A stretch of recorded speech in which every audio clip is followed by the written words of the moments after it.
ఎవడు ఏం చేయలేడన్న ధైర్యమా, లేకపోతే శాంతి భద్రతలు అంటే ఎవరికి పట్టదన్నటువంటి ధైర్యమా? విచ్చలవిడిగా పట్టపగలు పెట్రోల్ క్యాన్లు తీసుకెళ్ళి సహకార బ్యాంకులో ఉన్నటువంటి మేనేజర్తో పాటు అందరి మీద పోసేసి అందరినీ చంపేస్తానని చెప్పి బెదిరించినటువంటి ఒక దగుల్బాజీ కథ. దీన్ని ఎలాగ చూడాలి అర్థం కానటువంటి పరిస్థితి. నర్సీపట్నం దగ్గర జరిగినటువంటి అంశం, రామకృష్ణ అనేవాడు రైతుల నుంచి వసూలు చేసిన సొమ్ములో 66 లక్షలు సొంతానికి వాడేసుకున్నాడట. డిసిసిబి సిఇఓ డివిఎస్ వర్మ దీని మీద విచారణ జరిపారు, చర్యలకు సిద్ధమవుతున్నారు. ఇది తెలిసి ఈ రామకృష్ణ ఏకంగా తనతో పాటుగా మడక దేవుడు సాయి అనేటటువంటి ఇంకొక 2 సిబ్బంది, ఇతను ఏంటయ్యా అంటే జానకి రామపురం పిఏసిఎస్ సిఇఓ అట ఈ రామకృష్ణ, పెట్రోల్ తీసుకొచ్చేసేసి కుమ్మరిచ్చేసి అందరి మీద చంపబోయాడు.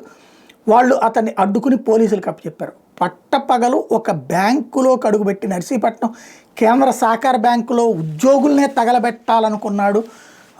తను చేసిన అవకతవకల నుంచి కంట్రోల్ చేసుకోవడానికంటే ఇంత ధైర్యం ఎక్కడి నుంచి వస్తుంది ఇట్లాంటి శక్తులకి అనేది అర్థం కావట్లేదు.